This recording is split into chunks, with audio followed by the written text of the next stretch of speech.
This is On the Left Side, your alternative football show. A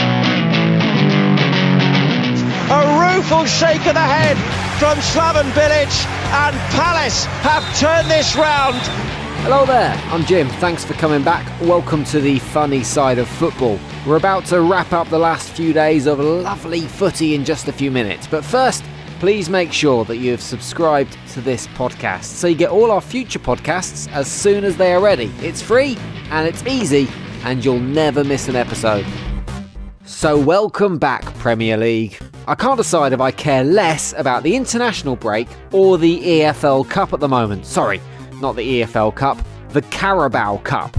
It says something when there's more entertainment in wondering what the sponsor actually makes than there is in watching the games themselves. And no, it's not a new range of reindeer-flavoured ready meals, by the way.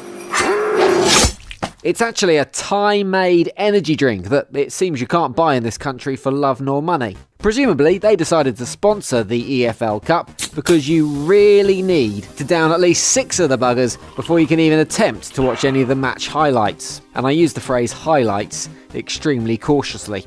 Maybe the games would be more interesting if they changed the ball. That's certainly the view of Pep Guardiola, who had this to say after his free-scoring City team weren't quite so free-scoring against Championship team Wolverhampton Wanderers. The ball is not acceptable to play in that ball with that level. With the ball, score a goal is a miracle. It's almost impossible. Miracle, you say? Well, what you really need is Jesus on your team. Or Jesus, anyway. I'm not entirely convinced that everyone would agree that impossible is quite the right term. For example, I reckon Kelechi Iheanacho, Angelo Ombonga, Dominic Calvert-Lewin, Antonio Rudiger, Willian, Jesse Lingard, James Taverner, Eddie Nketiah, Islam Slimani, Riyad Mahrez, Pablo Hernandez, Matty Taylor, Milan Djuric, Joe Bryan, Antonio Rudiger, Callum Odawa, Bakary Sacco, Musa Sissoko, Andre Ayew, Peter Simpson, Callum Davison, Benica Fobi, and probably Josh Murphy would all have something to say about the impossible tag because they all managed to find the net with relative ease in the last round of games, but they were probably all total flukes. I'm not saying that Pep Guardiola is making excuses and talking bollocks, but if he's claiming that the ball was too light, I've managed to score with one of those shit flyaway balls off Blackpool Pier, and I'm not paid 200 grand a week. Have it. Plus, I'm pretty sure that the Playground Classic, the Mitra, is a darn sight better ball than the one that Pele used to net any of his 650 career goals. So, yeah. I am saying Pep Guardiola's talking bollocks. What the fuck? Anyway, maybe we should just put all that unpleasantness behind us for now and focus on the next round draw instead. Pep can be happy that City are still in the bag and everyone can get excited about the prospect of some ping pong balls getting pulled out of a velvet sack, can't they? Now, previously, Carabao Cup draws haven't exactly gone to plan, with the powers that be showing all the organisational prowess of a Crystal Palace defender. The first round was a mess, with Charlton Athletic being drawn to play in 2 games. The second round was bizarrely held at 4 a.m, all to please the Thai sponsors. And this one was going to be drawn live on Twitter. Ooh. But I'm sure after previous mistakes, it was all going to go swimmingly, wasn't it? Wasn't it? Cool, so here we are, 4 p.m. on Thursday, just waiting for the Carabao Cup draw. Hang on, what's this on Twitter? Draw delayed, Carabao Cup round 5 draw will now take place at 5 p.m. an hour, following a minor technical glitch at Twitter HQ. Oh well, a minor glitch. Should be sorted soon. Okay, it's now 4:15 and there's another tweet from the Carabao Cup account. This one reads, apologies from the EFL and Twitter. We're still working on the technical difficulties. We will bring you the draw as soon as possible. So, 15 minutes late. I'm sure it's going to be sorted soon.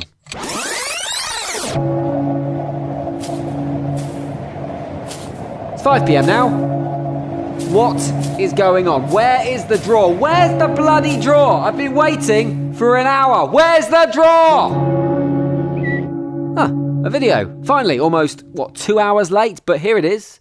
The video is here. We can see who's got who in the Carabao Cup. Make the draw, 2 icons of British sport. England's most capped scrum half, Matt Dawson, and a man who took over 1,000 career wickets. Phil Tufnell, hello. Having a lovely time. Oh, God, make it stop. I preferred it when we had nothing. Anything but this. The whole thing was such a gargantuan disaster that I kept on expecting ISIS to pop up and accept responsibility. Now I destroy your famous Carabao Football Club, Pig Infidel!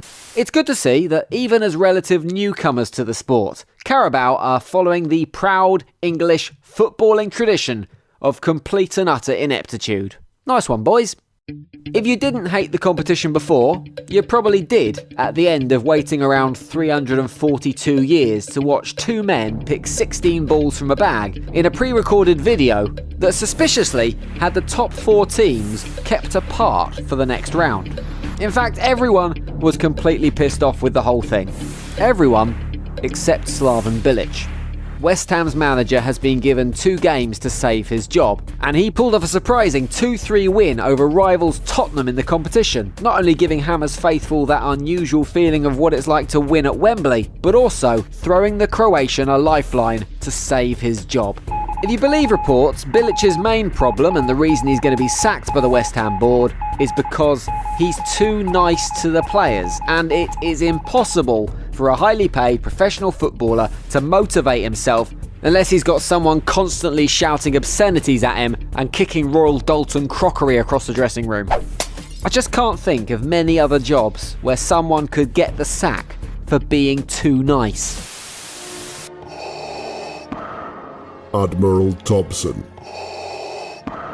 I do not like your design of bunny rabbits and sunbeams for the new Stormtrooper outfits. You have failed me for the last time. You'd like to think, or even maybe hope, that professional pride, or not wanting to let millions of fans down, or even just wanting to earn your own massive wage packet would be just enough to make a footballer play football. But apparently not. Look, sack him because he doesn't seem to have a tactical plan B. Sack him because he bought some bloody awful players in the summer. Sack him because he walks around the touchline looking like he's a lost puppy as his defence disappears quicker than his hairline. But don't sack him because he's too nice. So Bilic hangs on, for now at least. And as for Tottenham, well, they've been knocked out of a cup that they didn't really care about anyway. Now Spurs can focus on their real objectives for the season, like getting knocked out of the Champions League by some Italian team and finishing just above Arsenal in the league. Up the Spurs! Thank you for coming, but now you must leave! Hit stop, hit subscribe and go about your day, and we will catch you the next time for another load of Football Funny. We've got a new episode out every Monday and Thursday, so if you have hit subscribe, then it will be with you, ready whenever you are. And next time, I will see you goodbye.